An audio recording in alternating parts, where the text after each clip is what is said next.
The 2000s, the turn of the century, the turn of the millennium. Literally. This was a big decade for roller coasters.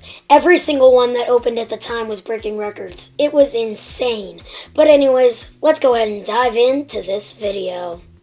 These are the record breakers of the 2000s decade. The year started off with a bang, with the record-breaking 255-foot drop on Goliath at Six Flags Magic Mountain in Valencia, California. This ride set the bar high for roller coasters in the 2000s decade. Although given the fact that this thing looks boring, I've never ridden it, but it still looks boring. And I've heard it pulls no forces, but it is smooth though, so that's a positive. But anyways, this was the start of the year with this record being broken. Until a few months later, when the next one opened, the turn of the millennium. The next record breaker to open was the biggest full-circuit giga coaster at the time. It was Millennium Force at Millennium Force at Cedar Point. This was the world's first full-circuit giga coaster, with a height of 310 feet and a speed of 93 miles per hour. This was an elite roller coaster when it opened, but now it kind of falls short in several enthusiasts' eyes. But anyways, that was only the first of the 2000s decade. The next one to open of the 2000s decade would be Son of Beast, the world's tallest, fastest wooden coaster hospitalizing machine. This thing sent several people to the hospital, including breaking a rail in 2006, injuring literally everybody on the train. Long story short, this thing was a complete failure, given the fact that it was torn down in 2009, and right here it looks like it jumps the tracks. And right over here, it also was apparently built by RCCA, who apparently cut corners, causing this ride to be a huge failure. I just don't know why they chose RCCA of all people, when CCI and GCI were right there and probably willing to take on this project. And even if they did, I'm sure we might still have it. Oh, and also that's really sketchy. But anyways, this was the first wooden hospitalizing machine to break records in the 2000s decade. The next record breaker of the 2000s decade was in 2001. Yes, we're getting off the turn of the century now. But 2001 featured the world's first Vekoma Flying Dutchman in stealth at Paramount's Great America in California. Although this is now Nighthawk at Carowinds, it was relocated there.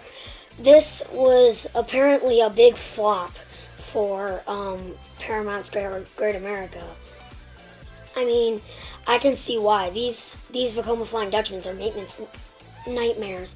Firehawk at Kings Island, or previously known as X-Flight as Geauga Lake, was already torn down and replaced by Orion. But these are maintenance nightmares, and apparently weren't very popular. So, Vekoma, I'm sorry, but you failed at this flying coaster. But that was really all that happened in 2001. The next record breaker / new design is Galactica at Alton Towers in the UK. This thing looks amazing. It was the world's first B&M flying coaster, and Alton Towers can't build above the tree line, but they still managed to make insane rides. I mean, this thing looks fun. I will get to ride one of these with Manta at SeaWorld Orlando. But anyways, this was a big innovation to the coaster world because B&M's flying coaster actually succeeded, unlike Vekoma's. Again, no offense, Vekoma, FLY, is apparently amazing. But anyways, that was 2002. Nothing really much happened in this year noteworthy other than the flying coaster by B&M. The next record breaker to open in the 2000s decade was Top Thrill Dragster, the first Intamin hydraulic launch strata coaster. This ride was 420 feet tall as seen on this banner thing, and it featured the world's most powerful launch, a hydraulic launch. While I didn't really consider accelerator at knots for this video, given the fact that I knew I was going to mention Dragster for the hydraulic launch. This ride was insane. I never got to ride it, but I will get to ride when it reopens as Top Thrill 2 by Zamperla. But this ride actually had several accidents along its life, which is why it is now closed for this current revamp.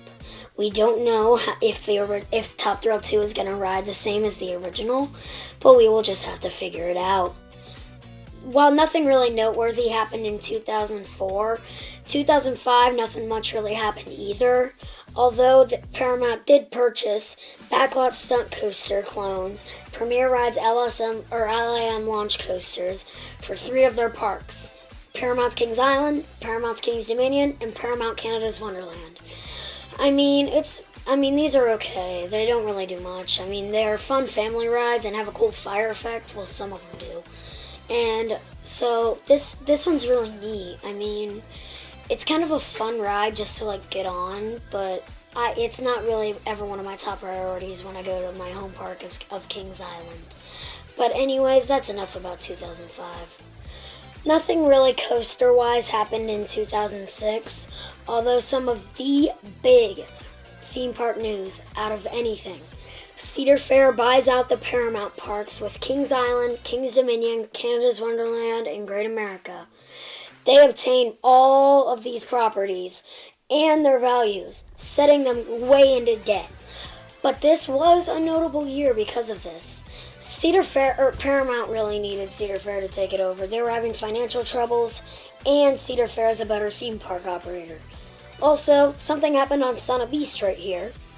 A wooden beam broke under the track, causing the train to essentially hit a big jolt that caused severe injuries.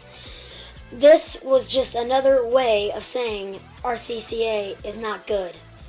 But this happening shut the ride down for the rest of the year, and it basically had to get some modifications, including removing the loop and giving it new trains designed by Gerstlauer from the old Beach Pavilion Hurricane. So also, this did happen, which kind of jeered the coaster industry about this ride. While people knew it sucked, this didn't really help its reputation at all. But anyways, let's get on to 2007, where one of the most crazy roller coasters opened. One of the most insane coasters opened in 2007 in Maverick at Cedar Point. While every single coaster was breaking records at the beginning of the decade, this one comes along standing 100 feet tall, but packs an insane punch. I couldn't even describe to tell you how big of a punch this thing packs. It's an Intamin Blitz coaster with 2 LSM launches and a top speed of 75 miles per hour. Also, Griffin at Busch Gardens Williamsburg also opened as the U.S.'s first dive coaster with more than one inversion, because SheiKra only has one. But also, 2007 marked the beginning of the Great Depression, so nothing too much could really happen. But anyways, 2008 was also decent for one particular park in Vaughan, Ontario, Canada. In 2008, at the beginning of the Great Depression, Behemoth at Canada's Wonderland opened as Cedar Fair's first B&M hypercoaster. This ride is basically an out-and-back layout with parabolic camelbacks and a hammerhead turnaround. While I have heard this thing packs a punch, I have not ridden it yet. I will ride it in this summer though, so I am really excited to see what the hype is about. But anyways, this wasn't just one of 3 B&M hypers that Cedar Fair bought in back-to-back years. I mean, Diamondback at Kings Island happened in 2009 during the Great Depression, so that was really the only noteworthy ride that opened that year. But that really ends the 2000s decade. I mean, it kind of ended with a plop because of the Great Depression. But, I mean, the roller coasters that opened in this decade were amazing. I couldn't even describe them. I haven't ridden all of them, but I have ridden most of them. I am excited just to see how Behemoth runs and how the 2000s decade was actually in coasters. While I can't go in the past and ride some of the old ones, I did enjoy having the experience of riding some of the 2000s coaster decades. But anyway, that's going to do it for today's video. I hope you all enjoyed. Make sure to hit that like button, subscribe if you're not already, and if you enjoyed this video. And I will see you all in the next one. Bye!